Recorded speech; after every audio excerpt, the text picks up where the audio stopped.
अस्सलाम वालेकुम दोस्तों, welcome to J J info.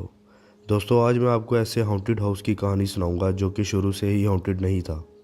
ये घर 1971 में बना था और दिसंबर 1992 में इस घर को टोनी पिकमैन और डेब्रा पिकमैन ने खरीद लिया। और इनकी नई नई ही शादी हुई थी। उन्होंने अपने बच्चे के लिए रूम भी सिलेक्ट कर लिया था, लेकिन इनके साथ एक कुत्ता भी रहता था और वो कुत्ता बच्चे के कमरे में जाकर अजीबोगरीब हरकतें करता था। उन लोगों को ये लगा कि कुत्ता नए घर में आकर परेशान हो गया है और तकरीबन 1 साल हो गया था इनको यहाँ रहते हुए। 1 साल के दौरान इन लोगों को घर में अजीब अजीब आवाज़ें, बर्तनों का गिरना और घर में कुछ कुछ जगहों पर ठंडक महसूस होती थी। फिर इनको ये तो पता चल चुका था कि यहाँ एक भूत रहता है, लेकिन पैसे ना होने की वजह से उन्होंने इसी घर में रहने का फ़ैसला कर लिया था।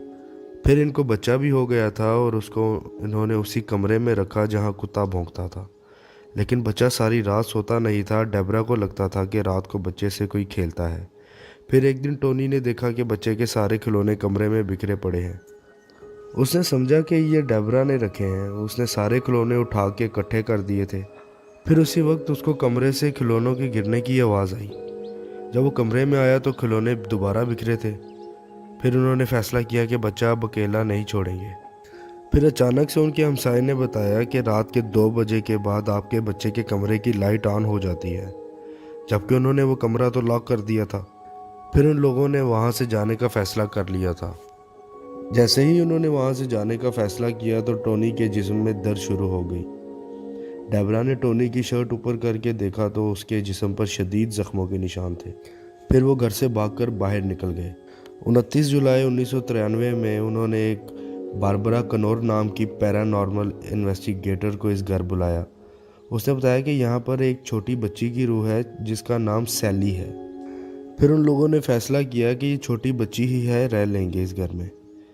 लेकिन ये उन्होंने बहुत बड़ी गलती कर दी थी। एक दिन रात के वक्त उनको सैली किचन में नज़र आई। उस रात से सैली का नज़र आना आम सी बात हो गई थी। वो लोग इसको इग्नोर करते थे। फिर एक रात अचानक से सैली ने टोनी को टांगों से पकड़कर उठा लिया। टोनी ने बताया कि उसका मुंह जला हुआ था और उस पर कीड़े चल रहे थे। वो थोड़ी इंसान और थोड़ी जानवर जैसी दिखाई दे रही थी। उसके बाद टोनी ने उससे बड़ी मुश्किल से जान छुड़ाई और घर छोड़कर भाग गया।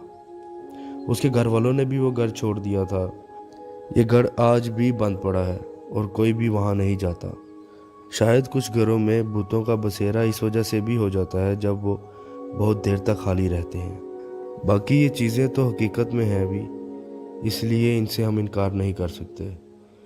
बाकी सब कुछ अल्लाह ताला बेहतर जानते हैं।